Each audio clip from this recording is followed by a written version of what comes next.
Olá, boa tarde a todos novamente. Bem-vindos a mais uma mesa da Jornada Pedagógica desse ano, que é um evento promovido pelo Departamento de Educação do Grupo Companhia das Letras, que a gente chama de Companhia na Educação. A gente tem essa mesa especialíssima para discutir uma história da literatura infanto-juvenil brasileira, com uma palestrante que é da casa, né? Vou chamar aqui a Mel Brits, que é editora da casa. Vou falar que eu apresentá-la formalmente e logo em seguida a gente já passa um pouco para a parte mais os avisos e começamos a mesa. A Mel Brits é editora executiva da Companhia das Letras, é mestre em literatura brasileira pela USP, com pesquisa justamente sobre a infância e os livros infantis de Clarice Lispector. E ela ministra um curso livre sobre a história da literatura infantil no Instituto Tomiotaki. E ela foi bolsista, eu não vou conseguir falar em alemão, então vocês me perdoem desde já, da Internationale Judenbibliothek, da Alemanha, em 2018. Antes já podem subir a Mel aqui para a tela comigo, para não me sentir sozinha. E antes de eu passar a palavra para ela, vou para os avisos, né, gente? Não tem lista de presença, aqui no chat já estão chegando muitas mensagens perguntando se tem lista de presença. Não tem lista de presença. Para vocês terem acesso ao certificado, vocês precisam apenas ter feito a inscrição. E além disso, tem um outro aviso, que a gente vai ter sorteio nesta mesa, né? Vou pedir para a Julie compartilhar com a gente quais são as obras que vão ser sorteadas. Uma seleção especialíssima feita pela editora Mel Brits. As obras que serão sorteadas são Reinações de Narizinho, de Monteiro Lobato, essa edição que é a obra completa e comentada. Histórias Brasileira, da Ana Maria Machado, e Carvoeirinhos, de Roger Mello, seleção mais que especial, lembrando que temos 3 sortudos nessa mesa que ganham o kit com 3 obras. Mas como nem só de sorte é feita a nossa vida, né, todos os participantes da jornada têm acesso também a um cupom de desconto para compras no site da Companhia das Letras, dá acesso ao desconto de 50%, no site, durante a jornada pedagógica. Está aparecendo aí no banner para vocês as regras de utilização do cupom. O nome do cupom é Jornada 2021. Bom, sem mais delongas, vou passar a palavra para a Mel Brits e vou deixar você dizer oi e tudo mais antes de eu começar a minha lista infinita de perguntas sobre esse tema tão bacana. Boa tarde, pessoal. Olá a todos. Queria agradecer o convite da Companhia da Educação. Esse já é o 2º ano que eu estou participando da jornada. A Rafaela sempre vem com as suas perguntas difíceis ou impossíveis de responder. Então, vamos fazer o possível para dar conta. E é isso. Obrigada, Rafa. Imagina, eu que agradeço o seu aceite, a oportunidade de ter você aqui com a gente de novo, e agradecemos muitíssimo aos educadores, bibliotecários, estudiosos da temática que estão aqui acompanhando mais uma mesa, né, da jornada pedagógica e nos convidando para entrar na casa deles, na área de trabalho deles, e enfim, é sempre um prazer. E eu fico pensando, assim, o tamanho do privilégio, né, que é poder continuar esse diálogo esse ano, um ano depois, né, meu? Na jornada do ano passado, a gente discutiu um pouco sobre o conceito, né, de literatura infanto-juvenil. E esse ano a gente tem a chance, né, de num novo encontro fazer um aprofundamento dessa temática, pensando sobre uma história, né, as possibilidades de uma história de uma literatura infanto-juvenil brasileira. Então, se no ano passado a gente falou de um contexto e de um conceito, né, mais universal, né, se é que a gente pode falar nesses termos, esse ano a gente está pensando um pouco sobre a literatura infanto-juvenil brasileira. especificamente. E dizer para mim que é um super privilégio a gente poder se encontrar e poder conversar nesse outro contexto, em que a gente entra em contato com as pesquisas, né, com as reflexões, e que é um pouco diferente do registro do dia a dia, né, dentro da editora, que é muito bacana a gente também poder fazer isso. E a gente poder ter acesso, né, a essas reflexões que você tem nesse curso do Tomiotaki, que é feito em parceria também com outra editora, né, que é a Bel Coelho. Não sei se você quer falar um pouquinho sobre isso antes da primeira pergunta. Acho que eu poderia contar mesmo que esse é um curso que eu e a Bel, a gente dá no Tomiotaki, esse é o 5º ano, né? Esse semestre vai ter um curso agora que começa em agosto. A gente criou 2 módulos nesse curso, né? Um que é sobre literatura infantil mais geral, ou estrangeira, ou enfim, difícil definir, e outra especificamente sobre literatura infantil brasileira, né? E a gente fez esse curso, a gente montou esse curso um pouco pensando assim naquilo que a gente gostaria nós mesmas de termos tido a possibilidade de estudar, né? Então foi um curso feito com muito é um curso muito visceral, assim, porque veio dos nossos próprios questionamentos, assim, sobre literatura infantil de modo geral. Acho que é isso que eu teria para dizer, Rafa. Obrigada. E agradecer Imagina. mais uma vez aí a participação de todo mundo. A gente que agradece. Então, sem mais delongas, vamos à primeira pergunta. Afinal de contas, Mel, existe ou é possível falar numa história da literatura infanto-juvenil brasileira? Olha, eu acho que sim, acho que é possível falar de uma história da literatura infantil e juvenil brasileira.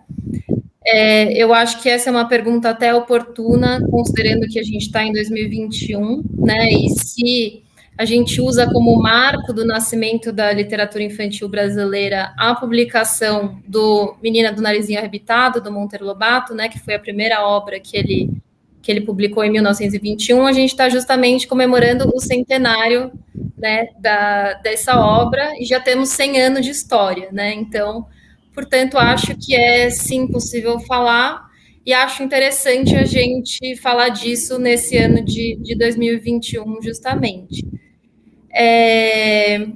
Eu acho que a gente pode, né, pensar em alguns períodos e fases para dividir a história da nossa literatura infantil, mas é claro que esses períodos e fases, talvez eles não estejam tão delineados e tão sistematizados, né, ou tão estabelecidos pela academia, como, né, os períodos e escolas da literatura chamada adulta. Né? Então, por exemplo, quando eu falo romantismo ou realismo, todo mundo aqui sabe do que é que eu estou falando.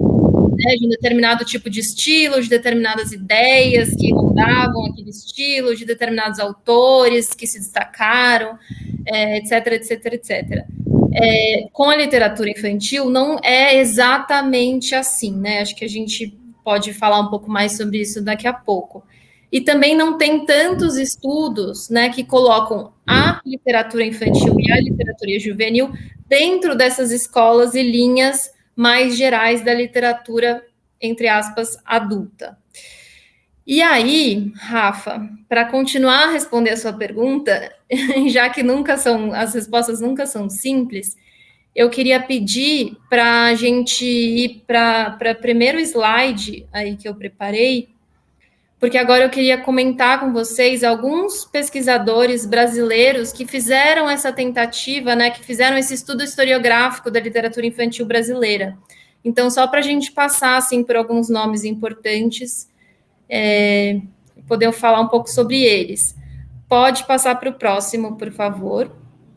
Esse livro, né, que é um livro para mim de cabeceira, Literatura Infantil Brasileira, Histórias e Histórias, da Marisa Lajolo e da Regina Zilberman, ele foi publicado na década de 80, né? E aí as duas pesquisadoras, elas estudam as tendências da literatura infantil / juvenil desde o nosso berço, né? Desde o pré-Lobato, mas principalmente assim com mais força desde Lobato até os anos 80, que é quando o livro é publicado. Então, ele é um apanhado de obras e linhas da literatura infantil brasileira, mas elas evitam deixar a literatura infantil completamente isolada. Então, elas fazem justamente o trabalho de traçar intersecções entre os períodos e escolas que haviam ali, que estavam sendo, né, traçados em determinado momento, com os livros de literatura infantil que estavam sendo publicados.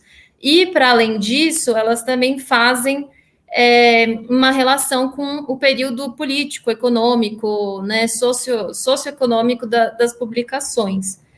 Então, elas contextualizam bem a determinadas obras dentro desse contexto, tanto das escolas literárias da literatura adulta, quanto do período histórico em que elas foram publicadas.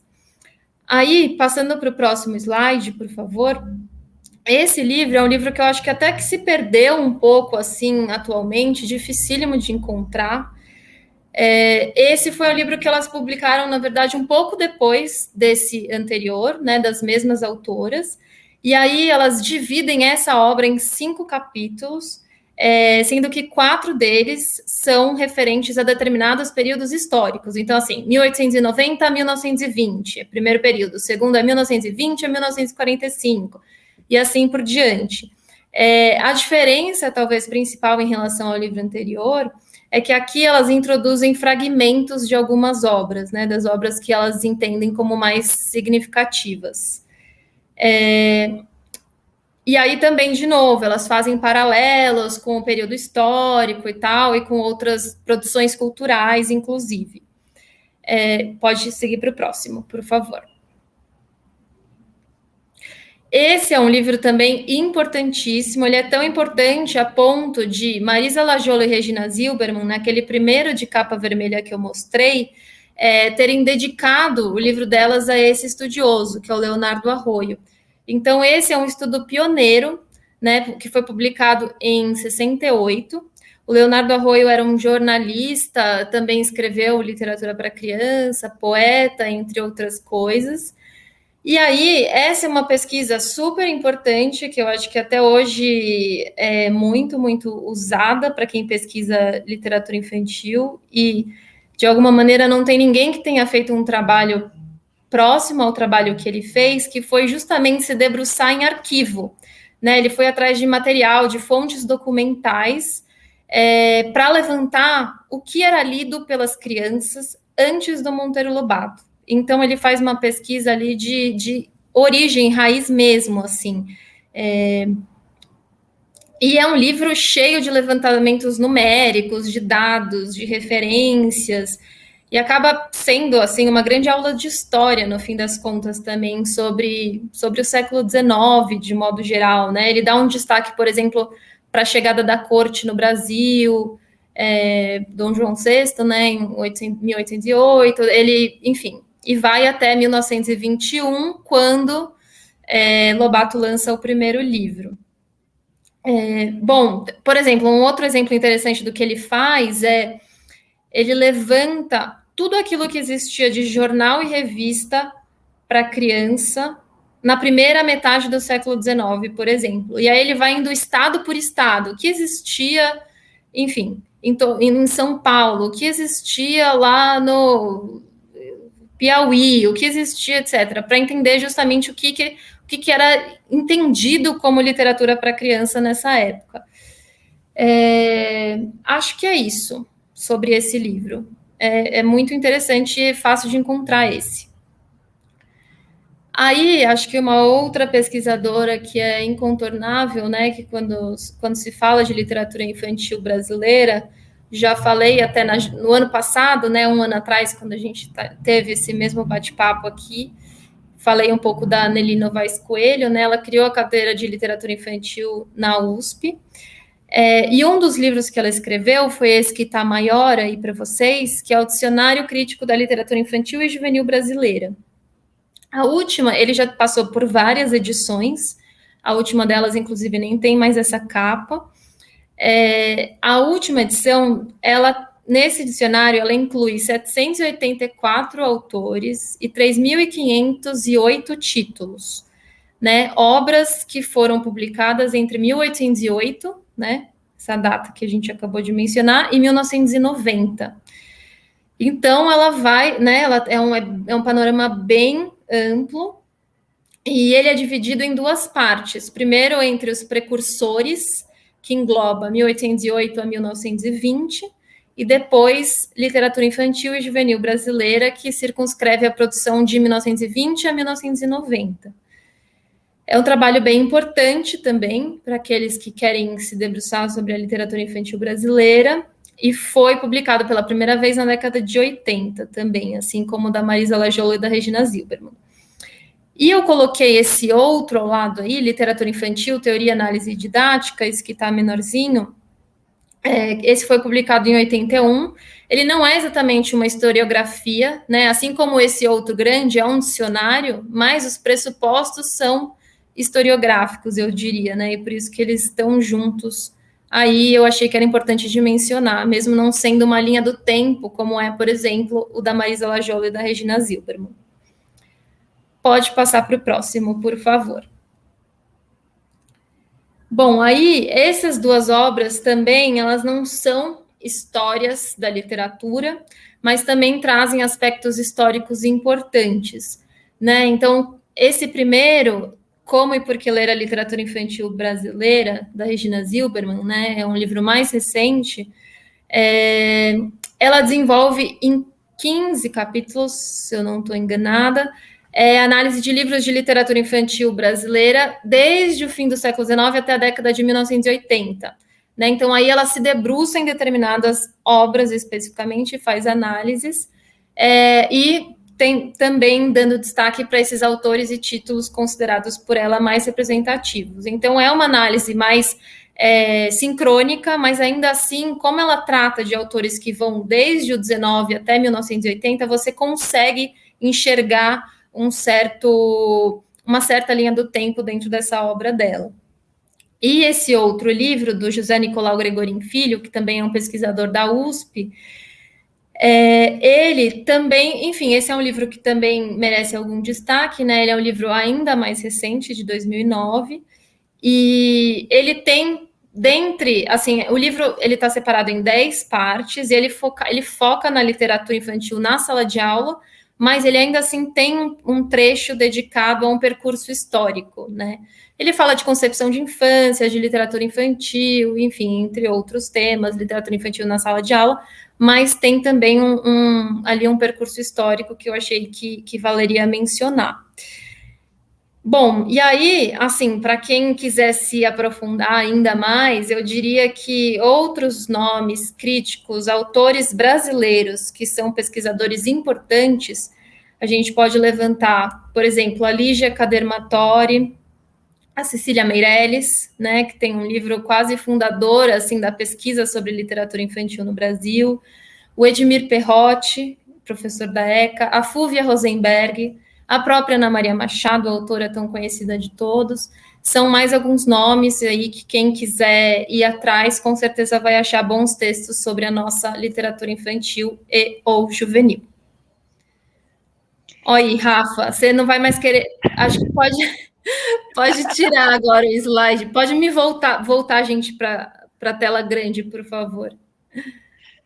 Gente, nunca tem resposta simples com a Mel, né? A gente faz uma pergunta direta, explícita, daí ela traz todos os marcos possíveis, os diferentes referenciais bibliográficos, uma historiografia sobre a historiografia. Não é a pergunta, não é a resposta, tá bom? Mas é super interessante, né? A história desta pretensa história, né, da literatura infanto-juvenil, né, e o quanto esses períodos, né, eles variam a depender dos crivos, né, dos especialistas e dos pesquisadores que você traz, né, mas para a gente não ficar só com a desconstrução, né, com a complexidade, que daí depende de uma de uma marcação específica, né, de cada um dos pesquisadores, é possível a gente pensar, recorrendo esses pesquisadores que começaram a trilhar essa história, quais seriam aqueles principais marcos, os principais períodos, as características e os autores desses diferentes momentos da história da literatura infanto-juvenil brasileira? Sim, eu acho que, de fato, cada crivo depende um pouco de cada pensamento, né? De cada pensador, de cada pensamento, de cada proposta, mas acho que tem alguns marcos sobre os quais todos, de alguma forma, falam, né? E dos quais a gente não pode fugir. Então, eu vou aqui apresentar para vocês, agora eu que vou compartilhar a tela, para a gente falar um pouco disso, Rafa. E daí, se você me permitir, eu vou me deter mais uns 20 e poucos minutinhos nessa resposta.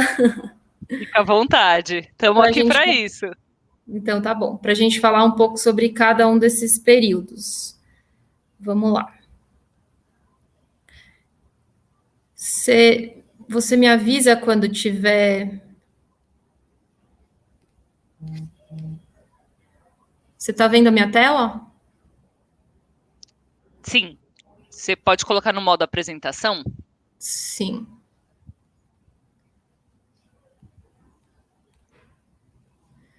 Perfeito. Então tá bom. Aí, tem né, blocos cinza ali à direita que eu não sei se tem como tirar. Não, é que, aqui já sai, né? Ah, tá bom. Saiu, perfeito. Tá. Então a gente vai falar, né, desses possíveis 100 anos de história. Os marcos aqui que eu trouxe, né, um pouco tentando trazer o que todos esses autores, pesquisadores dizem, são esses 5, né? O advento, que é o que a gente chama de pré-Lobato, depois o começo do século XX, Monteiro Lobato, e quando de fato a gente considera que começa a literatura infantil brasileira, depois os anos 70 e a chamada geração Recreio, os anos 90, e aí o despontar gráfico, veremos por quê, e aí depois os dias de hoje. Eu começo aqui com uma citação das duas já citadas, Marisa Lajola e Regina Zilberman, que diz o seguinte: não será possível examinar a gênese e o largo quadro histórico precursor da literatura infantil brasileira sem que se volte a atenção para os fundamentos da educação primária no Brasil, desde os tempos coloniais até a segunda década do século XX. É que seu tardio, digamos assim, aparecimento como gênero pleno e definido esteve sempre ligado ao background da educação primária. Então, eu acho que isso é importante da gente ter em mente o tempo todo quando a gente está pensando na literatura infantil no Brasil, que ela sempre esteve associada à escola, né?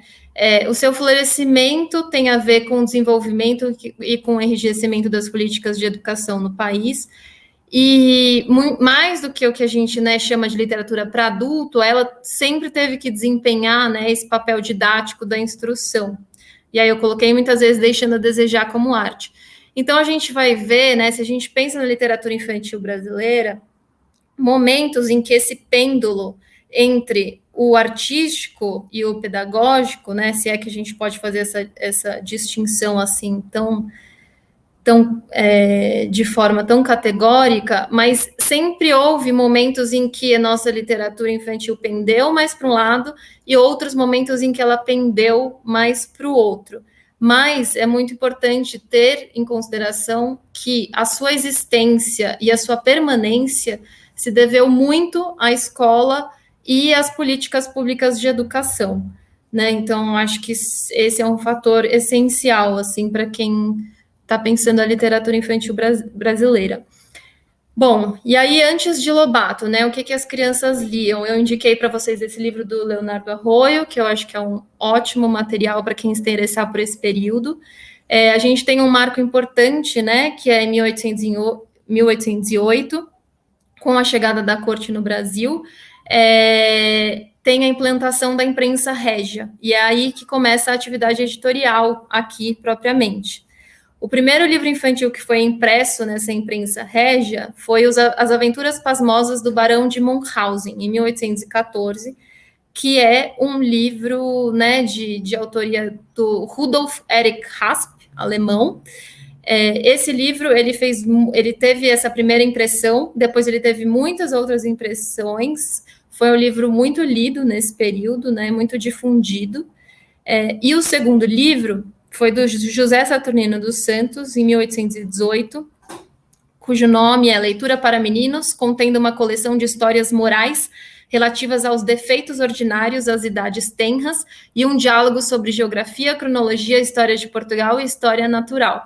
Hoje em dia é até curioso ler um título como esse, né, que traz tantas palavras que hoje a gente um pouco tenta desconstruir, né, como histórias morais, defeitos ordinários, leitura só para meninos, né, porque é um livro para meninos.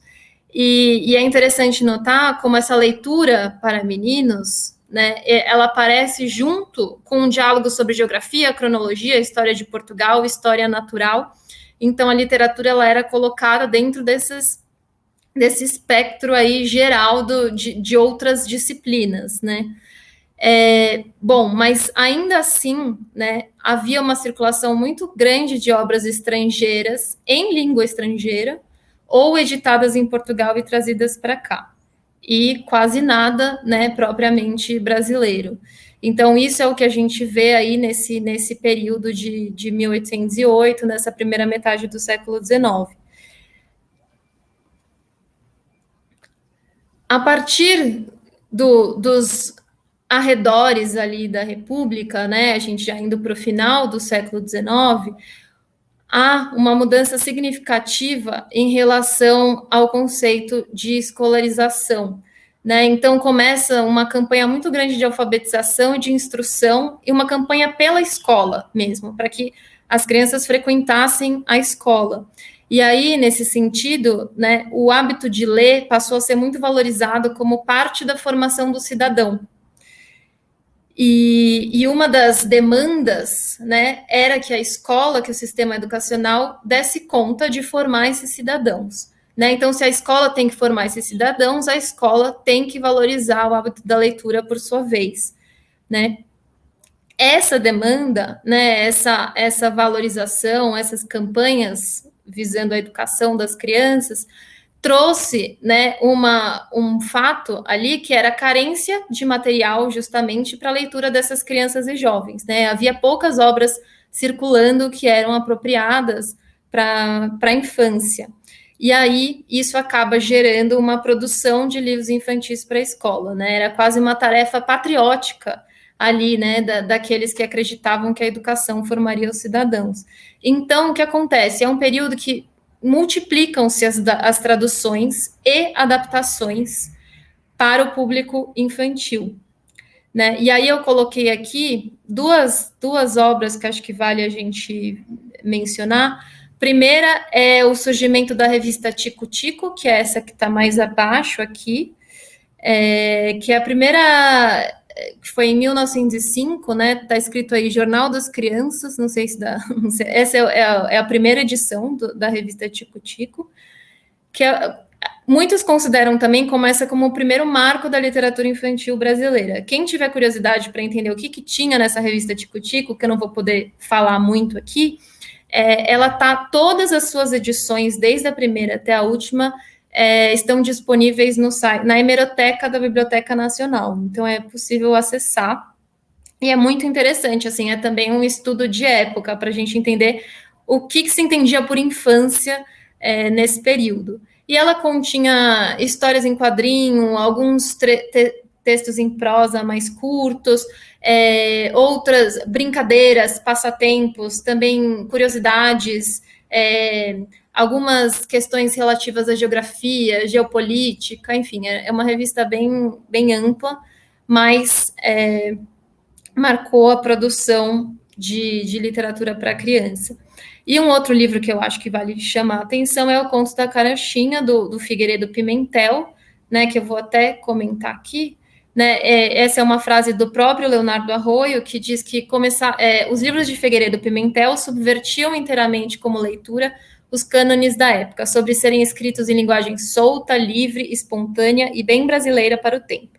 Foram livros que atravessaram os anos. Então, Figueiredo Pimentel aí também marcou esse né, fim do 19, comecinho do 20, com o Contos da Carochinha. Também foi um livro que foi editado, reeditado. Ele escreveu muitos outros livros para criança. E ele fez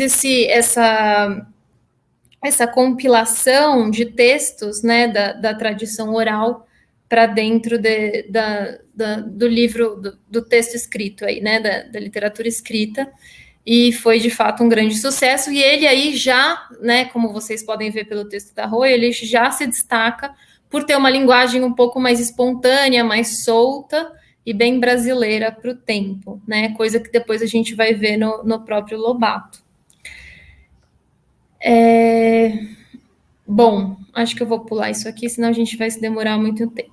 Eu acho que aí, enfim, de novo, né, é importante dizer que a literatura infantil surgiu do livro escolar, útil e funcional, de caráter didático, né? Ela antes vinha acoplada ali a um livro didático e depois foi ganhando a sua autonomia. Aí vamos para Lobato. Lobato, né, já falamos, que estreou em 1921, com a Menina do Narizinho Arrebitado. Ele é uma figura, né, incontornável quando a gente fala da história da literatura infantil e juvenil no Brasil, também múltipla, polêmica, né? O que ele fez, né, que foi tão marcante a ponto dele ter sido considerado o grande fundador da literatura infantil no Brasil, né? Se a gente até aqui tinham textos muito instrutivos, né, muito pouco afeitos ao olhar infantil propriamente, né, ele buscou trazer imaginação, né, para essa literatura, buscou trazer um pensamento estético, né, que fosse tão importante quanto aqueles ensinamentos que estavam sendo ditos, né? Ele fez um diálogo também com a tradição da literatura infantil no mundo, em vários, né, o que se estava publicando na época em outros lugares, e pensou na criança de fato, né? Não pensou na criança como um mini adulto que se tornaria o cidadão e que, portanto, tinha que aprender tais e tais e tais coisas por meio da literatura. Né? Então, nesse pêndulo estético versus pedagógico, né, que é aquilo que eu mencionei, foi aí que a literatura infantil no Brasil tendeu pela primeira vez para esse lado do estético, ainda que as obras do Monteiro Lobato também ensinassem muitas coisas, né? Havia uma intenção de trazer determinados conhecimentos dentro das suas obras, mas ainda assim ele o fazia de modo a trabalhar a linguagem esteticamente, né? E, bom, ele também teve muito sucesso porque ele era uma pessoa muito bem relacionada, ele vendia os livros dele para o governo desde o começo, né? Ele abriu sua própria editora e aí tem todo esse Lobato empreendedor aí que também, obviamente, fez com que ele se tornasse quem ele se tornou. Eu trouxe aqui uma fala do professor João Luiz Secantini, mas eu não vou também ler por causa do tempo.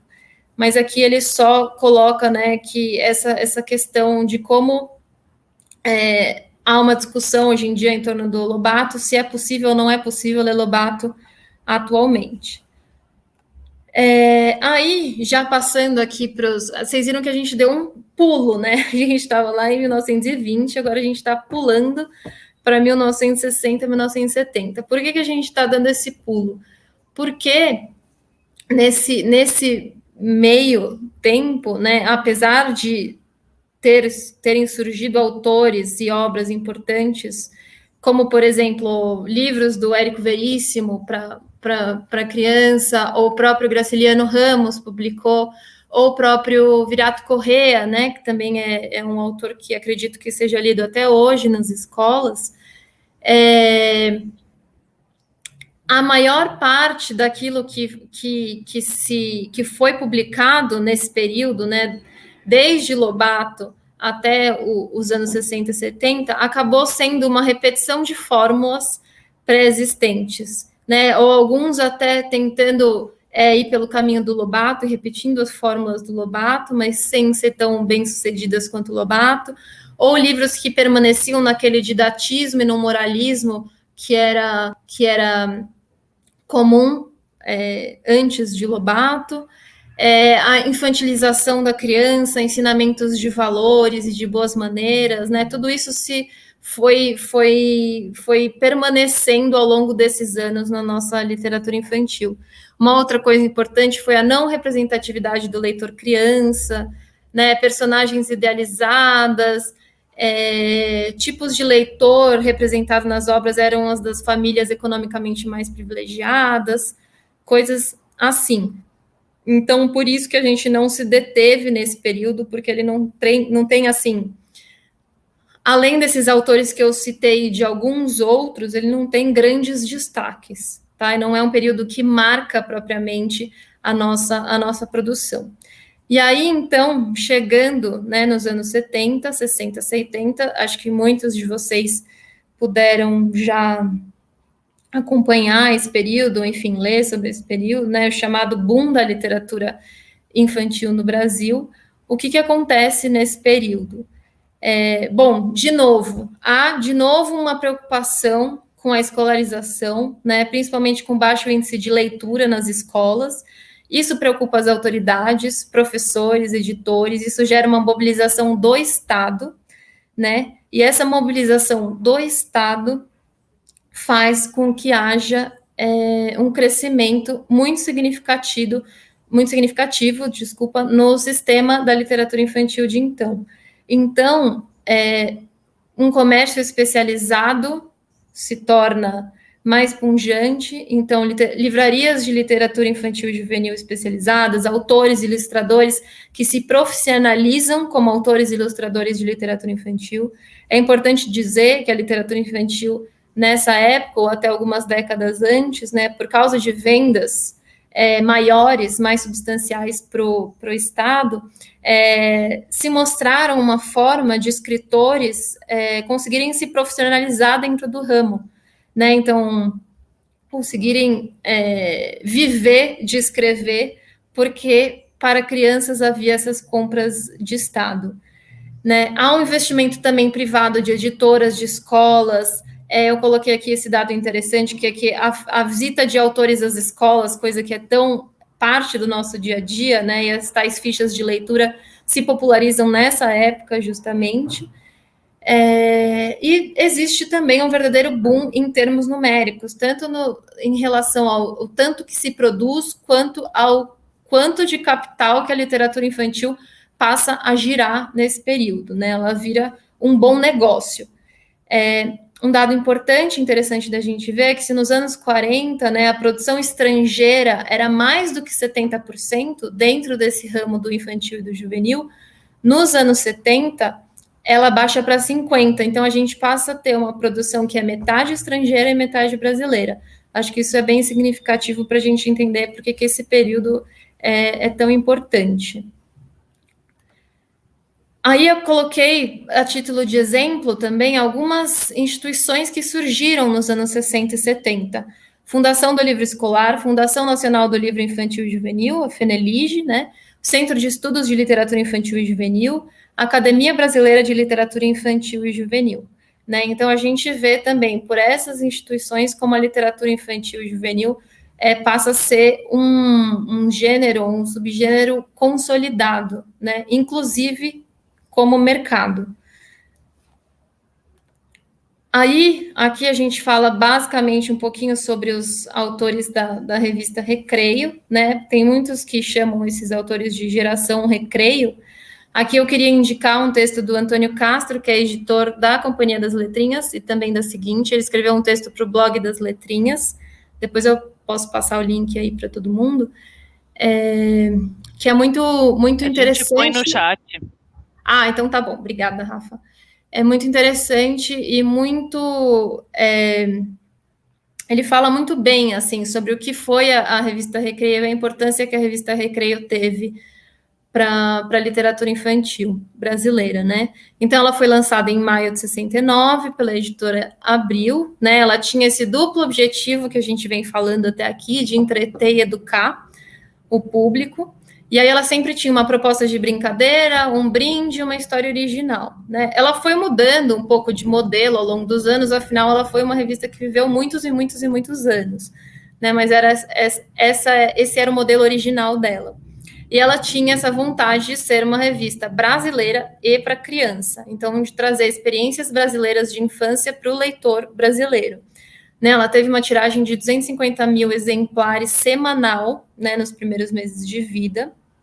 E aí, autores que até hoje são mais do que lidos por todos nós, né, como Ana Maria Machado, Ruth Rocha, João Rufina dos Santos, estrearam logo nos primeiros números da revista. Até coloquei aqui uma citação do Antônio, né, que diz o seguinte: esses escritores chegavam no momento de entrave na literatura infantil brasileira, que desde a morte de Monteiro Lobato vinha com um crescente número de autores cuja produção se resumia a uma literatura moralizante com fins pedagógicos.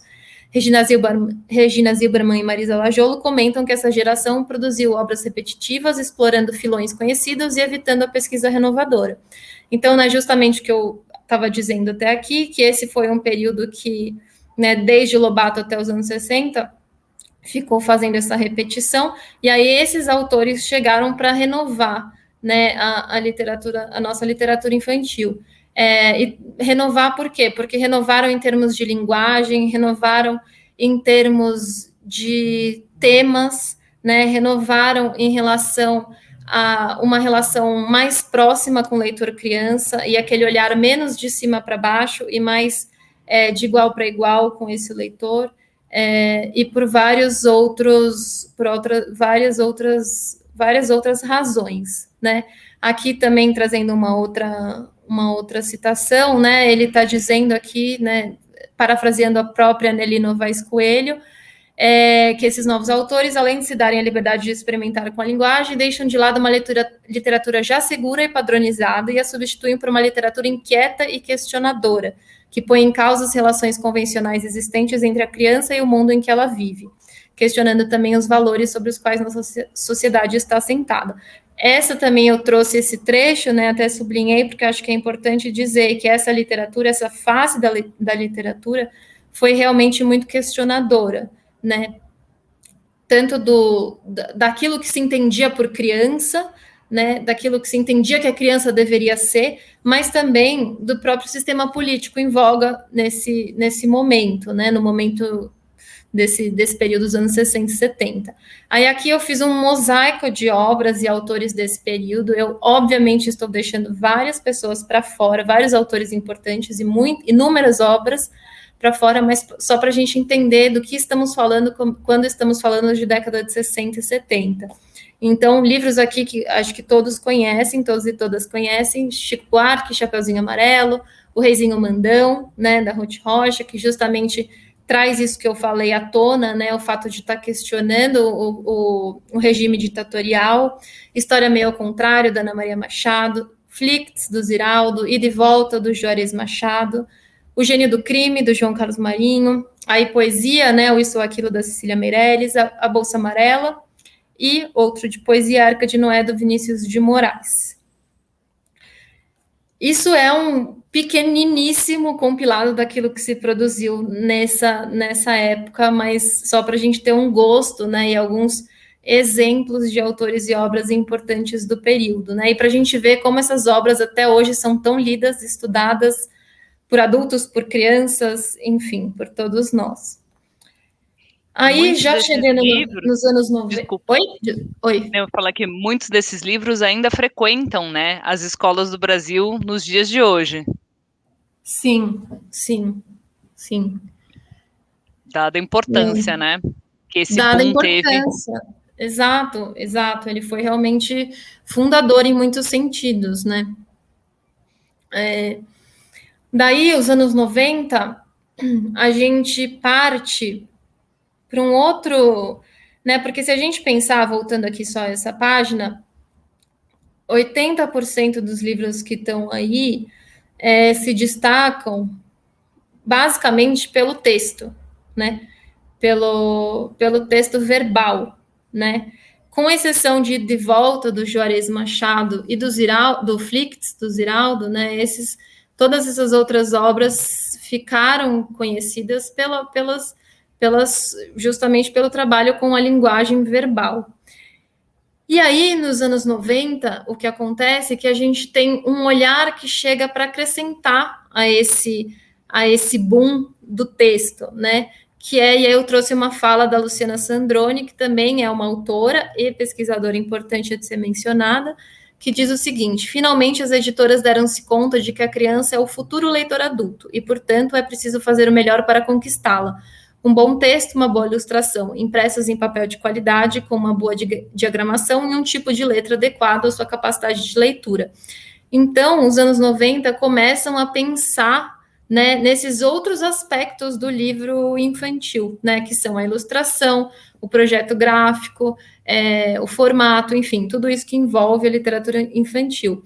Então, se a gente, né, o Flix, por exemplo, né, já foi um precursor desse pensamento em relação ao livro como objeto. O Ida e Volta, do Juarez Machado, já traz essa narrativa da ilustração, né? Isso só foi crescendo até os anos 90. Então, os anos 90 ficam marcados, por exemplo, pela discussão de que os ilustradores têm que ter direitos autorais também, né? As ilustrações ganham também autonomia em relação ao texto verbal, né? Elas não precisam repetir exatamente aquilo que o texto está dizendo, né? Há um pensamento sobre o livro como um objeto, sobre a materialidade do livro também, né? Aí, outros autores aqui, né? Graça Lima, Roger Mello, Maria da Castanha, Rubens Matucci, Mariana Massarani, Nelson Cruz, né? São outros nomes que chegam para ficar na nossa literatura infantil. Havia também uma preocupação muito grande de representar o Brasil por meio da literatura infantil e juvenil. A gente vai ver isso no próximo mosaico aqui que eu vou fazer. Mas eu queria mencionar também uma autora importantíssima, né, que é a Angela Lago, que também publicou algumas obras por aí, e ela diz o seguinte, né, em relação a esse pensamento gráfico, o pensamento do livro como um objeto, ela diz o seguinte: a única constância minha é a preocupação com o virar da página. Esse momento que você vira a página é uma suspensão. Você tem que criar um acontecimento da mesma forma que se você virasse uma esquina. Eu acho tão bonita essa ideia de que você tem que criar um acontecimento da mesma forma que se você fosse virar uma esquina, né? Que é o pensamento de uma autora. O que ela vai criar de uma página para outra, né? O que vai acontecer nesse momento mágico, nesse intervalo que você vira a página.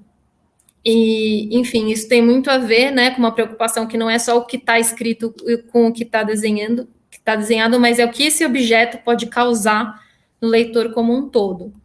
E aí aqui também um outro mosaico, tem o Cena de Rua, da Angela Lago, que é um livro muito fora da curva, né? Assim, ele é um livro que pensa o objeto, ao mesmo tempo traz uma crítica social. Enfim, a Angela Lago era de fato uma pessoa assim sem precedentes, né, na nossa literatura infantil. Tem o Pindorama, da Marilda Castanha, e aí eu trouxe o Pindorama, assim como Cavalhadas de Pirinópolis, do Roger Mello, para mostrar que havia essa preocupação com como ilustrar o Brasil, né, e como o Brasil era visto, né, como queríamos formar a narrativa do Brasil dentro da literatura infantil. Eva Furnari, Cocô de Passarinho, Ricardo Azevedo, uma velhinha de óculos, chinelos e vestido de bolinhas brancas, azul de bolinhas brancas. Lá vem História, da Heloísa Prieto. Rubens Matucci, Tudo é Semente. Rui de Oliveira, também foi um autor muito importante, que começou a publicar nesse período. Então, enfim, mais um apanhado de autores e obras, obviamente muito restrito em relação à produção do período, mas que também só para a gente ter uma noção daquilo que foi feito então. E aí, chegando nos anos 2000, depois acho que a gente pode falar um pouquinho mais da 2000 para hoje, né? Mas aí, a partir dos anos 2000, a gente tem uma variedade enorme da nossa produção, uma profissionalização também, né, de todas as áreas da literatura infantil, então, tanto do editorial, das próprias gráficas, dos autores, dos ilustradores, inclusive um novo crescimento de trabalhos acadêmicos, algo que já se viu nos anos 80, a gente vê de novo crescendo lá pelos anos 2000. Essa questão do apuro gráfico, né, como essa preocupação com o gráfico começou a ser mais frequente. Outros temas começaram a aparecer na literatura infantil, né? Algo que os anos 80 já trouxeram, que foi o tratamento de certos temas tabu, isso só aumentou, né? Então, mais e mais outros temas foram fazendo parte da literatura para criança. Isso a gente vê hoje também com muita força. A questão da representatividade, né? Uma questão que, de novo, está surgindo e ressurgindo e ressurgindo e começou a aparecer aí também com força nos anos 2000. A gente teve o reconhecimento do Brasil, não só porque, né, Ana Maria Machado, Lígia Bojunga, autoras que foram reconhecidas fora do país pelo seu trabalho com o texto, né, nos anos 2000, a partir dos anos 2000, a gente vê que o trabalho dos ilustradores, né, em consequência desses anos 90, também começaram a ser muito mais vistos lá fora. Né, um ponto cume disso foi, por exemplo, o autor Roger Mello, que em 2014 ganhou o Hans Christian Andersen, né, que é o que a gente chama de Nobel da literatura infantil, o maior prêmio de literatura infantil que tem, e ganhou na categoria de ilustrador. Foi o primeiro latino-americano a ganhar o Hans Christian Andersen nessa categoria. Então, o que mostra também a força do nosso trabalho gráfico e de ilustração do período. E aí, Rafa, acho que é isso. Mel, você quer acender a luz aí, que tá ficando no escuro? Vou sim, só um pouquinho, 1 minuto. Enquanto você vai acender a luz, comentando aqui no chat as conversas que aparecem aqui, todo mundo é maravilhado, né, com essa explanação que traz esse contexto, né, histórico, né, da história da literatura infanto-juvenil, muita gente dizendo que não tinha noção, né, de como isso se organizava ao longo do tempo, o quanto isso era enriquecedor para pensar os livros que são retirados das bibliotecas, ou as obras que são lidas ainda hoje dentro das escolas, né, o quanto vê isso dentro, né, de uma organização, né, por escolas ou por marcos e por tendências, né, o quanto isso é rico e não é comum, né. Então, eu acho que isso já leva a gente um pouco para a próxima pergunta, né? Porque tá todo mundo realmente muito encantado, né? Não é comum a gente falar de literatura infanto-juvenil brasileira desse modo. E por que, afinal, por que cargas d'água a gente não aprende a literatura infanto-juvenil na escola assim, né? Nessa perspectiva sócio-histórica? Ou porque essa produção não é ensinada desse modo nos cursos de letras, ou mesmo nos cursos de pedagogia. Você consegue avaliar também um pouco dos pontos positivos ou negativos dessa situação? Que a gente fala de maneira difusa de literatura infanto-juvenil e a gente não pensa isso dentro de escolas ou de marcos sócio-históricos ou tendências? Sim.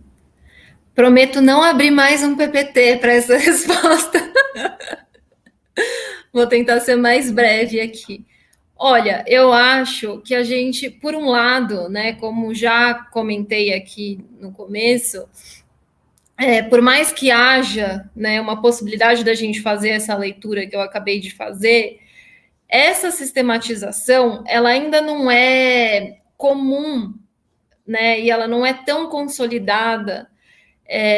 Por exemplo, a gente fala muito de pré-Lobato, de pós-Lobato, do boom dos anos 70, dos anos 80, geração Recreio, mas quem exatamente são os autores que marcaram cada período, né? Quais foram as obras que criaram as tendências?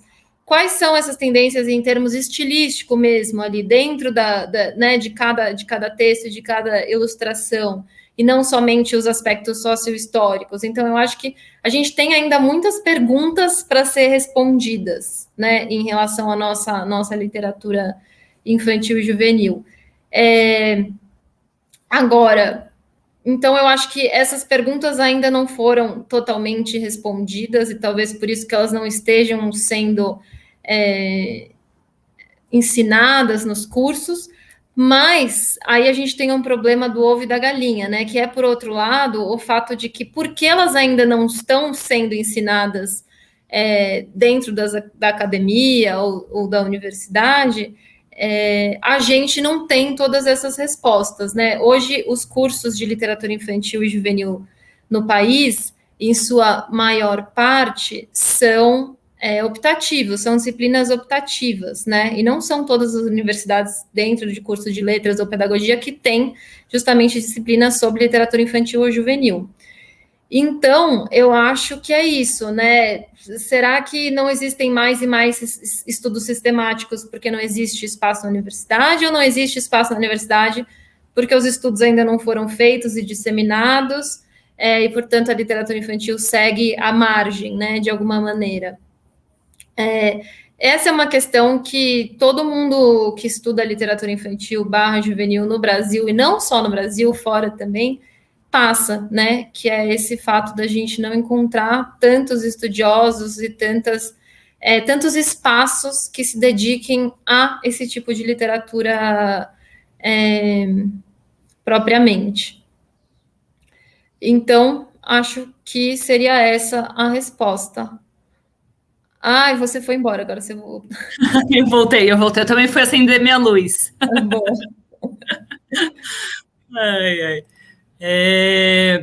Não sei se respondi, mas é que, enfim, acho que não tem uma resposta fechada exatamente para essa pergunta.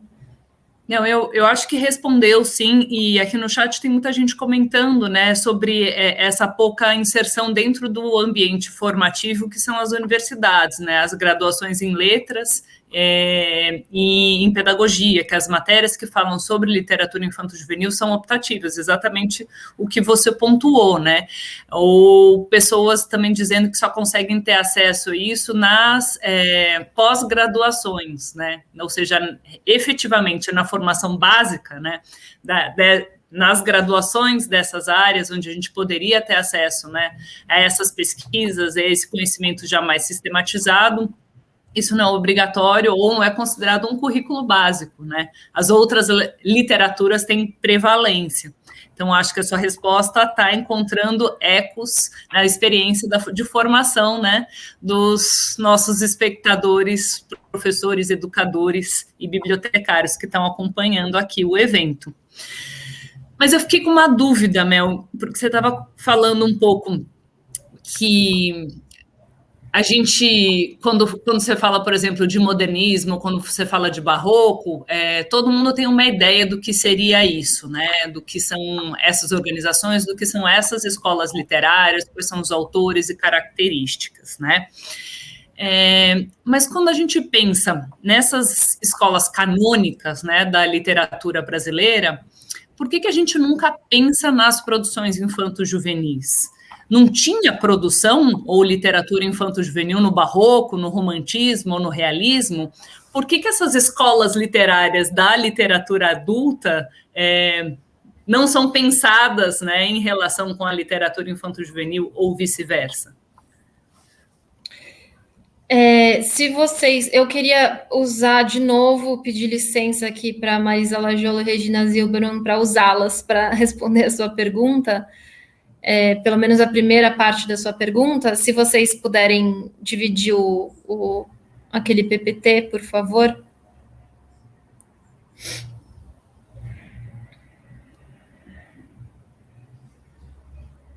Mistério. Enquanto a Julie coloca e prepara o PPT, já estão chegando muitas outras perguntas interessantes, então se prepara, Mel, porque a gente vai ter que ter um tempo para o bate-papo aqui ainda. Tá bom, você que manda. Vamos lá, tá bem pequenininho, acho que para todo mundo não deve estar fácil de ler, mas eu vou ler aqui para todas e todos. Elas estão fazendo a apresentação daquele primeiro livro de capa vermelha que eu apresentei, o Literatura Infantil Brasileira, História e Histórias. Elas dizem o seguinte: percorre por isso todo esse texto um contraponto entre a literatura infantil e a não infantil, na medida em que ambas compartilham a natureza de produção simbólica que faz a linguagem sua matéria-prima e dos livros seu veículo preferencial. Se esse contraponto não é comum, isso é, se todas as histórias literárias brasileiras até agora deixaram de incluir em seu campo de estudo a literatura infantil, nunca é demais frisar o peso circunstancial que o adjunto infantil traz para a expressão literatura infantil. Ele define a destinação da obra. Essa destinação, no entanto, não pode interferir no literário do texto. As relações da literatura infantil com a não infantil são tão marcadas quanto sutis. Se pensar na legitimação de ambas, salta aos olhos a marginalidade da infantil. Por outro lado, a frequência com que autores com trânsito livre na literatura não infantil vêm se dedicando à escrita de textos para crianças, somada à progressiva importância que a produção literária infantil tem assumido em termos de mercado e de oportunidade para a profissionalização do escritor, não deixam margem para dúvidas. Englobar ambas as facetas da produção literária, a infantil e a não infantil, no mesmo ato reflexivo, é enriquecedor para os dois lados. Então, pode tirar, por favor, o PPT.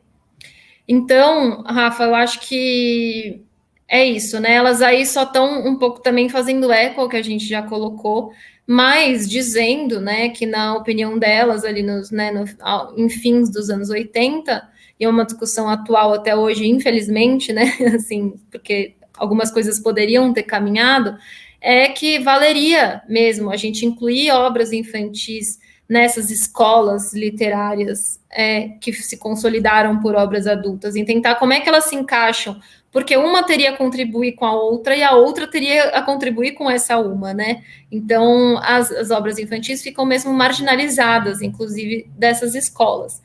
Mas eu queria também mencionar uma outra coisa que eu acho que é importante, né? Que é, muitas vezes, nós mesmos, pesquisadores de literatura infantil e juvenil, às vezes ficamos só fazendo comparação entre nós mesmos, né? Um livro infantil com outro livro infantil, e não associando a como a gente trata de um objeto que tem muitas singularidades e particularidades.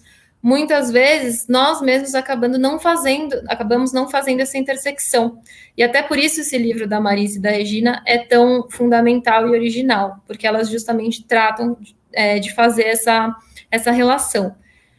Uma outra coisa que eu pensei, que eu acho que também deve ser levado em conta, é o fato de que a literatura infantil também é muito associada à literatura de origem oral, né? Então, fábulas, contos de fadas, que são, por exemplo, gêneros que hoje em dia são difundidos como literatura infantil, têm o seu berço na oralidade, né? E, portanto, eles se afastam dessas linhas canônicas da literatura escrita, propriamente, né? E tem ainda outros tipos textuais, como, por exemplo, as parlendas ou outros tipos de rima infantil, que ainda permanecem nessa literatura de transmissão, de cunho oral, né? Então, eu acho que nesse ponto também, isso também explica um pouco dessas literaturas não fazerem a intersecção, né?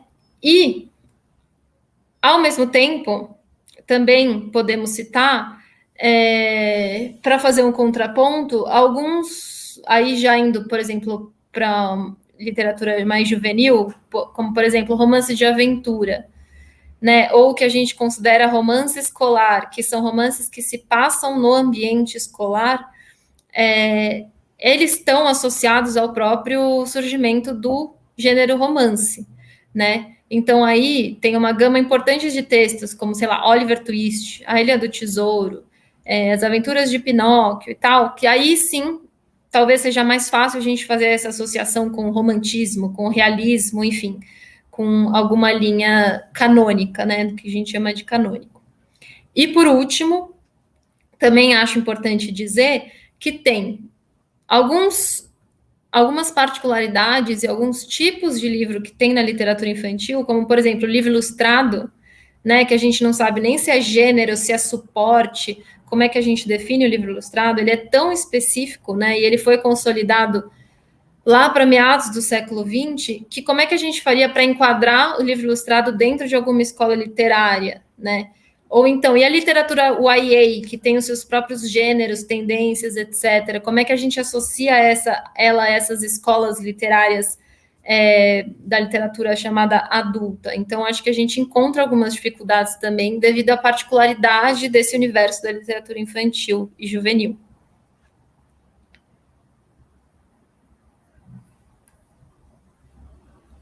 Tá mudo. Os clássicos da quarentena, né, gente? Não, se não tem alguém que fala no mudo, não é live, não tem essa, tem que sempre ter. Fizeram uma correção aqui à minha pergunta, que acho que é importante da gente falar, que não se fala mais em barroco, fala de seiscentismo, né? E a Camila Salles, que fez essa correção do termo correto. E muita gente elogiando a reflexão e como você traz, né, isso organizado em uma reflexão entre a história da literatura geral, adulta, e o universo da literatura infanto-juvenil. Algumas pessoas perguntaram também o que é literatura YA, né? Então, se quiser falar um pouquinho sobre isso antes da gente partir para a próxima pergunta. Falo sim. Literatura YA é Young Adult, né? Que é o jovem adulto. Eu não sou... Os especialistas em literatura YA são o Antônio, que eu já mencionei, a Gabriela, que também é editora da Letrinhas da Seguinte, a Natália, que é editora da Seguinte, que são eles que entendem bem desse tipo de literatura, mas é a literatura juvenil, é um dos eixos da literatura juvenil, né? Esse Young Adult é um termo muito comum que se usa Brasil, Estados Unidos e outros países, né? É quase um termo ali de mercado, e diz respeito a uma literatura... Esse Young Adult vem do fato de que não é só para jovem, né? Chega até os adultos também, né? Uma literatura que começa com os jovens, mas vai até os adultos. Mas tem várias pequenas intersecções. Tem o New Adult, que é diferente do Young Adult. Enfim, entre outras. Mas é um dos termos que a gente usa para se referir à literatura juvenil. Mel, agora eu vou fazer uma de Mel aqui nesse nosso debate, né? Você passou, a gente já tem quase 1 hora de debate construindo, né, toda essa periodização e essa construção de escolas, né, e de uma trajetória e dos marcos e principais nomes e tendências de uma literatura infanto-juvenil, né? Agora eu vou fazer a pergunta da desconstrução disso, né? Porque ao mesmo tempo que eu estou aqui com você tentando fazer a construção dessa história, a gente sabe um pouco dos efeitos... eu ia falar ruim, mas não sei se são ruins, mas que também tem efeitos que são desvantajosos, né? Da gente ter essas escolas literárias tão bem demarcadas e postuladas dentro do modo como se ensina ou se pesquisa, né? A gente sofre muito com isso, principalmente dentro do ensino médio. Isso já apareceu na discussão da mesa anterior, né? De que daí a gente acaba tendo as leituras literárias de dentro da escola focadas, né, com uma ilustração dessas escolas ou nas leituras e listas de vestibulares. Então, trocando um pouco em miúdos, do seu ponto de vista, né, das suas pesquisas, você percebe quais são as vantagens e as desvantagens de a gente organizar e compreender a literatura infanto-juvenil brasileira dentro de uma perspectiva histórica, com escolas e tendências? Eu acho que assim,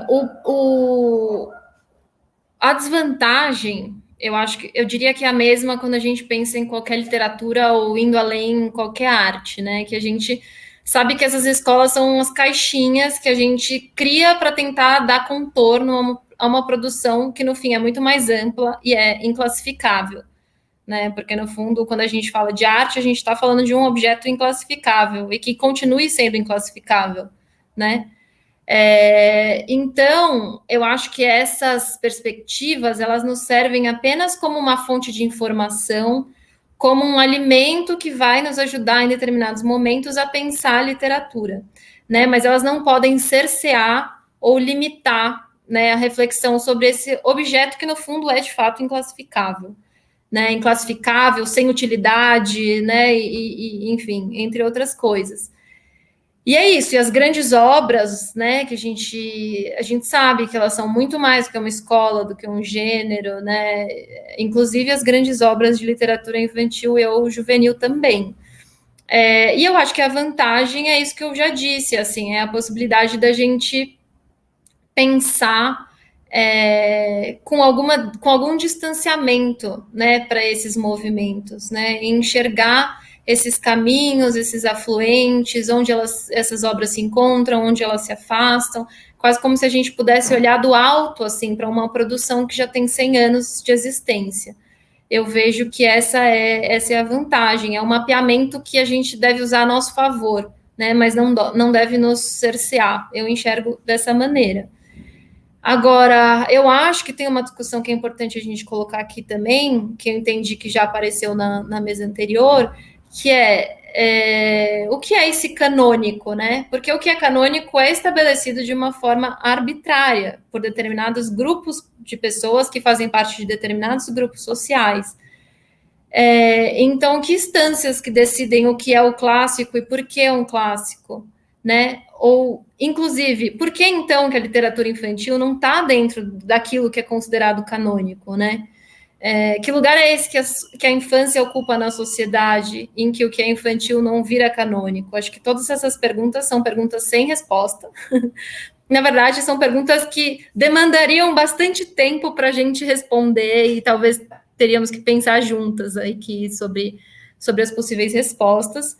Mas eu acho que isso me deixa justamente para eu trazer uma outra citação, agora de um crítico, de um estudioso inglês, se a gente puder retomar aquele PPT, por favor.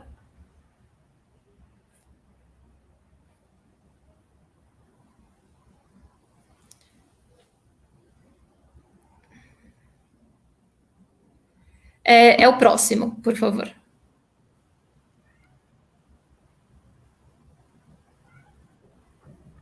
Isso.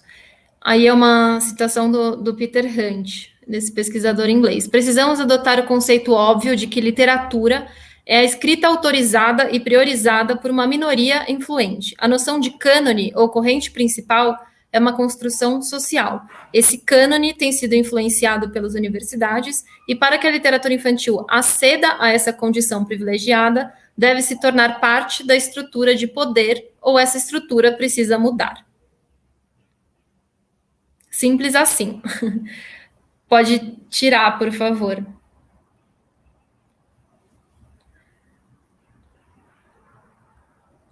O melhor é o simples assim, né? Lida com essa, já respondi, né? A deixa é tua.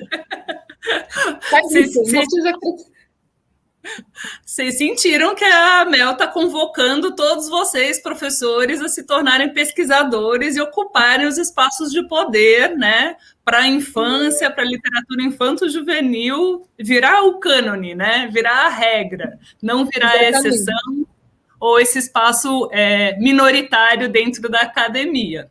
Então, a bola está com vocês, não é comigo, não. Era só deixa para eu falar. Não, você também, Rafa. Você vem junto com a gente. Tem essa, não.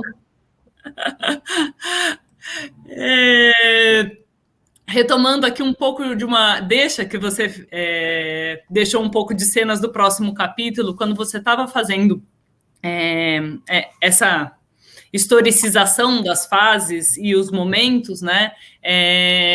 Separou ali um pouquinho depois dos anos 1990, né? Então, eu entendi que é a deixa para eu te perguntar qual é, afinal, o panorama contemporâneo, né, da literatura infanto-juvenil. Afinal, temos 30 anos, né, desde esse último marco que você falou até os dias de hoje. Sim, eu acho que assim, o estudo do contemporâneo é sempre difícil, porque a gente justamente não tem esse distanciamento que às vezes é necessário, né, para você pensar a história. Então, eu já vou dizendo aqui que essa resposta, eu diria que é mais algo que eu consigo pincelar com a minha própria experiência e com as minhas leituras, tanto como, né, com as minhas leituras, mas também com a minha vida dentro da editora, do que propriamente algo, né, que já foi consolidado, estabelecido, que já está circulando na literatura acadêmica. Então, eu acho que, assim, a gente tem hoje em dia, né, um sistema, né, se a gente pensa naquele sistema do Antônio Cândido, de autor, obra e público, a gente tem atualmente um sistema mais do que consolidado de literatura infantil e de literatura juvenil também. Né? Os livros, eles ainda estão sendo vendidos para, né, 3 frentes principais, como já era, então, né? Então, escola, governo, livraria, né, que são os mediadores que fazem com que os livros cheguem no público final. Mas eu acho que algo que eu pincelaria, que marca também o nosso tempo atual, é o interesse de um público mais amplo pela literatura infantil, né? Eu vejo isso nos cursos que eu dou, ou enfim, nas discussões que eu tenho, conversando com colegas, professores e outras pessoas também, que a literatura infantil gera um interesse assim, totalmente genuíno em adultos que não compram livros para criança, compram para eles mesmos livros infantis, né? E eu acho que nesse aspecto quem cumpre um papel importante é o livro ilustrado, né? Que é aquele tipo de livro que é um formato híbrido em que texto, imagem e projeto gráfico eles se completam para formar o sentido da narrativa, né? E ele pode ser muito rebuscado e exigente do leitor, né? E muito artístico também, enfim. Então, ele muitas vezes é lido por crianças e é lido por adultos também. Então, tem vários autores hoje em dia da nossa literatura que estão se especializando no livro ilustrado, né? Um nome é o Odilon Moraes, outro nome é a Aline Abreu, né? Outros vários, Renato Morricone, Fernando Vilela, Alexandre Rampazzo, a própria Mariana Massarani, tem inúmeros nomes de autores, artistas, ilustradores que têm trabalhado, né, com esse tipo de livro que é o livro ilustrado. Tem uma consciência do fazer literário ali, né? E as obras feitas por eles são procuradas por leitores de todas as idades. Né? A Gabriela, editora da Companhia das Letrinhas, outro dia descobriu uma coisa muito interessante, que é uma editora americana independente, criou um selo de livro ilustrado voltado para adultos. Porque, né, assim, muitas editoras publicam livros ilustrados, a gente mesmo na Letrinhas fala, ou na Pequenas Ar, né, a gente fala livros ilustrados que vão de 0 a 100 anos. Né, mas é interessante o que essa editora independente fez, que foi criar livros ilustrados que vão de 20 e poucos a 100 anos, né? São para adultos ou para jovens, feitos para adultos, né? Propriamente. Então, eu falaria sobre o livro ilustrado, eu falaria outra tendência, outra coisa que eu pincelo também, são as pautas identitárias, né? Porque a literatura infantil acompanha o debate, né? Então, as pautas identitárias estão muito presentes na literatura infantil, né? São importantes e estão presentes. As discussões sobre política estão muito presentes também. Eu mencionaria aqui um livro que foi publicado pela Companhia das Letrinhas há alguns poucos anos, que se chama Eleição dos Bichos, né? E é um livro sobre democracia para criança, de 4 autores brasileiros. Esse livro, ele alcançou um marco, assim, impressionante, que ele foi vendido para mais de 15 países. Então, os direitos para publicar esse livro foram vendidos para mais de 15 países. Então, tem mais de 15 países que publicaram esse livro que foi originalmente publicado aqui no Brasil, na Companhia das Letrinhas. Isso é muito raro de acontecer, é muito raro que uma editora americana se interesse por publicar um livro brasileiro, ou uma editora francesa se interesse por publicar um livro brasileiro. Isso aconteceu, assim, então a gente entende que é porque ele foi muito bem sucedido ali na sua vontade de falar sobre democracia com crianças, né? Agora, esse livro também mostra uma outra espécie de tendência, que é esses livros híbridos, né, que ele tem uma história ficcional, que é basicamente o leão está desviando a água do Rio da Floresta para dentro da sua própria piscina, aí os bichos descobrem e resolvem convocar uma nova eleição. Esse é o pressuposto do livro. Então, e aí ele usa essa história ficcional para tratar de um tema determinado, que é democracia. No fim do livro tem um glossário que explica alguns dos termos mais importantes e tal. Então, isso é interessante. Esse tipo de livro híbrido, quando funciona, ele fica muito interessante, mas ele também tem um perigo, né? Que é você colocar a literatura em função de uma mensagem, né, que é algo que perpassa a literatura desde sempre, como a gente já viu, a literatura infantil. Mas se o texto é bem trabalhado literariamente, né, se uma coisa não fica necessariamente em função da outra, o resultado pode ser bom e até surpreendente, como foi nesse caso. né? Então, até porque, afinal, qualquer livro, qualquer texto, seja para criança, seja para qualquer outro público, ele traz, né, determinadas questões à tona. Podem ser existenciais, podem ser políticas, etc.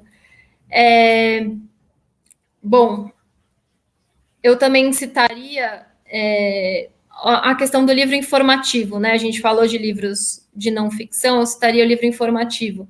A gente tem, por exemplo, Brasil Sem Palavras ou Vida na Terra Sem Palavras, que são livros considerados informativos, foram publicados também pela Companhia das Letrinhas, esses dois. São textos quase de divulgação científica, mas que tem ilustrações, projeto gráfico e tal, extremamente poéticos, lúdicos, artísticos, né? Isso dá também uma combinação e tanto, e tem sido muito frequente esse tipo de publicação, não só no Brasil. Mas eu acho que é isso, a gente está num momento de muita maturidade, assim, da nossa literatura infantil em todos os sentidos, né? Isso se vê também nesse reconhecimento afora de prêmios, etc. E acho que é isso. Eu vou, dado o adiantado da hora, já começar a trazer aqui algumas perguntas do chat que já se engancham um pouco com algumas deixas que você já trouxe na sua fala, né? Aproveitando a temática da representatividade, né? Teve uma pergunta aí interessantíssima da Érica Correia Temponi, que ela pergunta quais obras da literatura negra infanto-juvenis integram ou fazem parte desses marcos históricos. Um pouco nessa linha, tem uma outra pessoa que fez uma pergunta interessantíssima, perguntando se tem algum desses estudiosos que você traz que não coloca Monteiro Lobato como um marco, né? Isso, imagino que a pergunta tenha vindo em função de todo o questionamento que é feito em torno, né, do Monteiro Lobato e a questão envolvendo o racismo, né? E já no próprio chat, outra pessoa respondeu também um pouco encaminhando, né, quando você pergunta quem estabelece quem é o cânone, né, que daí ele respondeu no próprio chat, aqui, me desculpa que eu não consegui pegar o nome, falando quem ocupa o espaço dentro da pesquisa, né, sobre literatura infanto-juvenil ou sobre própria literatura mesmo, né, e que daí é aquilo que a gente já imagina como resposta, os homens brancos, cis e héteros, né, ocupando esses espaços de poder e produzindo as suas pesquisas, né. Então, Mel, pensando um pouco nessa representatividade, ou a gente pensar num alargamento desse cânone e dessa história da literatura e da literatura infanto-juvenil, como a gente consegue abrir, né? É possível? Sim, acho que muito interessante todas essas perguntas e a linha de raciocínio que você traçou. Eu acho que olha, o que eu responderia sobre alguém não colocou Lobato, né, nesses marcos históricos? Não, mas esses estudos não foram escritos hoje, né? Então eu acho que a partir de agora a gente vive um momento que já está na história, né? Daqui a pouco, daqui 10 anos, a gente vai falar de 2020, 2021 como um marco histórico, né? E uma das questões que vai entrar aí é justamente essa reflexão sobre a representatividade, essa reflexão sobre o que é o cânone, essa reflexão sobre o que Monteiro Lobato escreveu, né? E de que forma isso foi lido lá atrás e como isso é lido hoje. Então, eu acho que todas essas questões vão ser revisadas a partir de agora. E é muito interessante a gente estar vivendo nesse momento, né? E estar pensando sobre isso agora. Então, de fato, acho que tem poucas obras e autores negros, né? De autoria de pessoas negras que fizeram parte desses estudos. Lembrei aqui, né, João Rufino dos Santos, por exemplo, mas hoje a gente já vê uma profusão de obras e autores muito, muito significativa que certamente já entrou, né, para essa linha, né. Lembrei aqui de cara, assim, da Quilçã de Oliveira, né, que é uma autora que vai ser publicada pela divisão infantil da Companhia das Letras, e que já vem fazendo um trabalho importantíssimo nesse sentido, né? Lembro que Sônia Rosa é outra, entre outras pessoas que têm ocupado esses espaços. Então, eu acho que vai ser interessante a gente conseguir olhar com algum distanciamento para o período de hoje e poder rever, né, o que foi que aconteceu, assim. E eu acho que, naturalmente, a ideia de cânone já está sendo discutida, então, né? Acho que é por aí. E aqui eu acho que também vale pensar um pouco, trazer uma reflexão, como a gente já tem essa organização e essa ampliação sendo feita na literatura dita adulta, né, com a chegada, né, de muitos pesquisadores e pesquisadoras negras dentro da academia, né, o quanto esses cânones da literatura adulta já estão sendo revisitados e novos cânones sendo criados, né, e marcos regulatórios e históricos sendo revistos e obras, né, sendo reeditadas e circulando, né, mostrando o quanto esse resgate histórico muitas vezes era seletivo em função de quem estava na pesquisa, né. Então, mais uma vez, a convocação que a Mel já fez aqui, né, de que essa pesquisa e esse espaço de poder está para ser conquistado e ocupado, né, para a gente conseguir ampliar um pouco este padrão, né, e essa revisitação, né, desse passado. Certamente. Tem aqui, gente, muitas e muitas e muitas perguntas, né, eu vou tentar selecionar aqui algumas.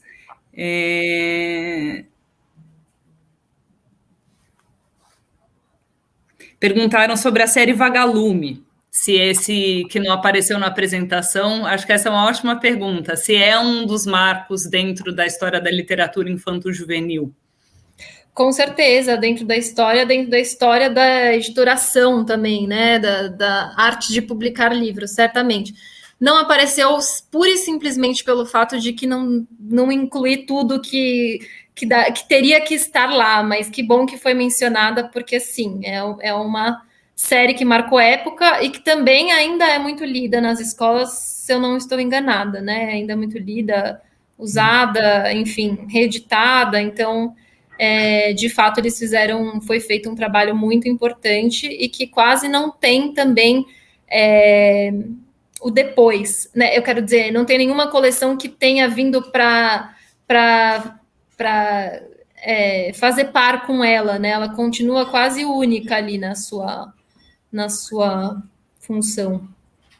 Acho que dentro dessa série que pensa coleções e que são marcos também do mercado editorial, a gente tem a série do Para Gostar de Ler também, que frequenta muitas escolas, né? Se quiser comentar um pouquinho também sobre essa série. Olha, acho que essa é outra que também poderia estar ali na nossa coleção de tendências importantes. Acho que ela marcou também essa possibilidade de coletâneas e de trazer autores de outros universos que não só ali do restrito ao infantil e juvenil, para dentro de livros que vão para a sala de aula, né? E tem a própria Boa Companhia, né, Rafa, que foi criada dentro da Companhia das Letras, que segue um pouco essa mesma linha de raciocínio da Para Gostar de Ler. Enfim, acho que é isso. Eu acho que isso se conecta um pouco com a tendência que você fala ali dos livros híbridos e informativos ou não, porque eu acho que a antologia ela tem essa função, né, que é de uma seleção, de uma curadoria para introdução de jovens leitores a universos específicos. Sim. Então, normalmente as antologias elas são temáticas, né? E elas ajudam, seja temática por gênero discursivo, seja temática por gênero temático mesmo, né? Que tem esse espaço justamente de iniciação, né? Desses leitores que estão entrando e estão em formação, né? Sim, então, sim. Acho que isso é super interessante. Muitas pessoas no chat trazendo outros nomes, de grandes nomes, né, que tratam de literatura infantil e relações étnico-raciais, como a Heloísa Pires Lima, Débora Araújo, Maria Anória, citando também... Pode falar, Mel. Márcia Mendes também. Eu fui lembrando também. E aqui, também lembrando do Pedro Bandeira como um autor importante nessa história, né, da renovação e novos momentos da literatura infanto-juvenil brasileira, e que também frequenta muito... dos caras, né, enfim, importantíssima também. Tem um tom de nostalgia nesse chat aqui, das pessoas revendo suas próprias leituras aqui, e que muitas vezes continuam ativas e acontecendo dentro da escola. Aproveitando um pouco essa deixa, Mel, pegando um pouco a sua trajetória de leitora dentro da escola, e juntando com a sua trajetória de pesquisadora de literatura infanto-juvenil, quais obras que você acha que são incontornáveis dentro de um currículo de leitura na escola, nos dias de hoje? Olha, incontornável é uma palavra forte, eu diria. Eu acho que eu entendo, e aí eu vou chover um pouco no molhado aqui, porque eu sei que eu estou falando com muitos professores, então também peço licença, mas para dizer que acho que cada professor, cada escola conhece melhor que ninguém as vivências dos seus próprios alunos, né, e as demandas e as experiências. E aí eu acho que cada um precisa levar isso em consideração para fazer as suas próprias escolhas, né? Não vai ser porque é um cânone, ou porque é um clássico, ou porque cai no vestibular que determinadas escolhas vão ser feitas. Também por isso, né, muitas vezes, mas levando em consideração o que vai fazer sentido para aquela turma, o que vai fisgar, etc., né? E eu acho que a nossa literatura infantil brasileira, e não só infantil, a outra também, tem livro de qualidade para todos os gostos, né? Eu acho que está todo mundo aí, pelo que eu entendi, fazendo lembrando de textos, e eu também aqui fiquei lembrando de outros. Um texto que me marcou, assim, para não sair 100% pela tangente nessa resposta, sair só um pouquinho, um texto que me marcou muito, que trouxe muitas reflexões, assim, no meu período escolar, foi o Memórias Póstumas de Brás Cubas, porque ele é muito, enfim, ele nem sei muito que adjetivo usar, mas me marcou muito. Eu li na 8ª série, que hoje é 9º ano, né? E foi, assim, a minha porta de entrada para ler Machado de Assis. E depois eu li tudo do Machado. Eu fiquei completamente apaixonada naquele momento. E então foi assim, se era o que a escola buscava, eles conseguiram, que era, né, me puxar ali por um livro e me fazer conhecer o autor. Eu deixaria essa obra, assim, brasileira como um marco para mim. Claro que tiveram outras em outros períodos da minha formação, mas eu vou deixar essa resposta. E também queria puxar aqui um último PPT, que é desse mesmo estudioso inglês que eu mencionei, que fala sobre o hábito de ler qualquer coisa. Que aí eu saio pela tangente com estilo nessa resposta final. Quando a Kozak Naif publicou o livro dele no Brasil, ele, enfim, participou de diversas entrevistas e tal, ele chegou a vir para o Brasil, e aí fizeram essa pergunta para ele num veículo: o senhor acha que ler qualquer coisa é bom para criar os hábitos de leitura, ou as crianças deveriam ler só livros de qualidade? E aí ele diz o seguinte: pela minha própria experiência e também pela de vários outros professores que conheço, o hábito de ler qualquer coisa é vital. Leitores vão descobrir o que é bom e o que é ruim, e poderão escolher sozinhos o que desejam ler. Além disso, dizer que há livros de qualidade presume que alguém, em algum lugar, sabe o que é universalmente bom. Não acho que isso seja bom quando lidamos com crianças. Fica parecendo que a boa literatura é algo diferente, exclusivo, e, portanto, que o que a maioria das pessoas está lendo não é bom. Ou ainda, levanta a dúvida de que a boa literatura é o que a escola indica, mesmo que você goste ou não, e que livros ruins são aqueles que você curte bem longe das salas de aula. Então, ele, enfim, faz essa ponderação aí, né, em relação a o que é ruim, o que é bom, o que a gente gosta, o que a gente não gosta, como que se o que a criança fosse ler na escola tivesse que ser chato, e o que ela lê fora de escola é o que é legal, né? Então, toda essa discussão está colocada aí, eu achei que era um bom jeito de sair pela tangente. A gente não consegue te pegar no contrapé, Mel. Resumindo, é isso. Quando a gente acha que vai conseguir pegar, você consegue sair pela tangente com uma resposta maravilhosa que faz a gente pensar de novo, né? Enquanto você respondia, eu lembrei muito da primeira mesa da tarde, em que a Renata Frauendorf e a Ana Carolina falavam da importância da escolha dos livros e da centralidade da leitura nesse volta às aulas, né? Depois de tanto tempo no ensino híbrido ou à distância, e de trazer uma literatura pensando efetivamente no acolhimento, né, dessas crianças e desses estudantes e de nós mesmos que estamos num contexto imerso de luto, né, e de perdas, e de como trazer a literatura como espaço de conversa e de diálogo, né, ou seja, não tem cânone, não tem fórmula mágica, a gente precisa pensar efetivamente nas obras que vão dar conta de receber essas crianças, né, e que vão poder ser significativo para um momento como esse, né? E a partir disso a gente conseguir montar esse currículo, né? Pensando cada um de nós pensando nas crianças que tem na sua sala de aula, né? E dos textos e temas que vão poder permitir, né? Uma conexão profunda, né? Com essa experiência que tem sido tão sofrida para todo mundo, né? Então, achei que a sua resposta pela tangente caiu como uma luva, né? E o Peter Hunt também, porque você diz efetivamente aquilo que foi importante e maravilhoso e essa conexão para você enquanto leitora, né? No seu 8º ano da escola. Muita gente aqui no chat falando que A Senhora foi essa leitura para eles, né, do José de Alencar. Eu também tenho uma história com A Senhora, do José de Alencar, que foi uma das obras que me marcou dentro da escola. Mas, enfim,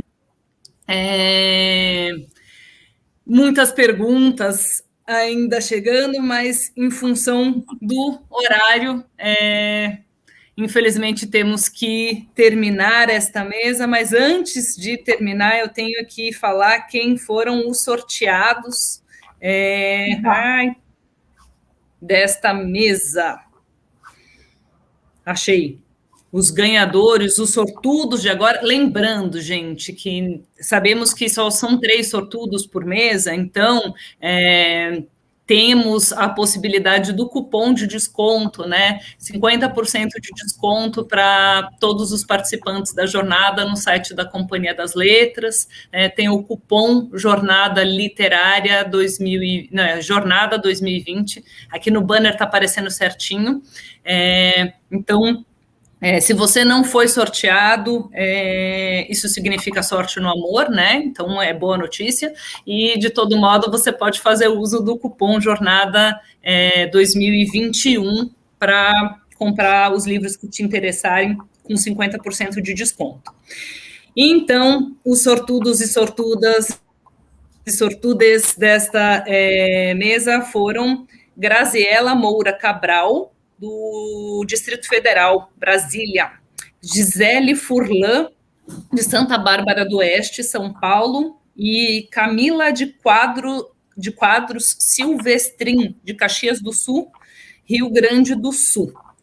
E antes de encerrar e passar a palavra para a Mel e agradecer, lembrar que amanhã estamos de volta, né? Hoje foi só o primeiro dia da jornada e já começou assim, incrível. Então, imaginem o que vem pela frente. Amanhã voltamos às 10 da manhã, já discutindo um currículo de leitura para os anos educação infantil e anos iniciais. Então, essa conversa aqui com a Mel foi ótima, porque a gente já pensou períodos históricos, autores e tendências que vão nos ajudar a montarmos o nosso currículo. E passar a palavra para você, Mel. Eu queria só mesmo agradecer o convite mais uma vez. as suas perguntas, que me fazem parar para pensar também tudo aquilo que fica pipocando e que nem sempre a gente consegue sistematizar. Então, é um prazer estar aqui, conversar com você, Rafa, também conversar da maneira que é possível com todo mundo que está nos assistindo. E vamos embora para a luta, chamo todas e todos aí para a gente ampliar esse espaço da academia e, enfim, acho que é isso. Muito obrigada e boa noite. Mel, a gente que agradece. Queria lembrar para o pessoal que ainda está nos acompanhando que a temática da diversidade ainda vai aparecer em várias mesas, e a questão da acessibilidade também. Então, sigam com a gente nas próximas mesas e dias da jornada, maratonem nessa jornada com a gente, tenho certeza que vai ser muito bacana. Uma boa noite, gente, e até amanhã. Obrigada, Mel, foi incrível. Obrigada a você. Até. Até.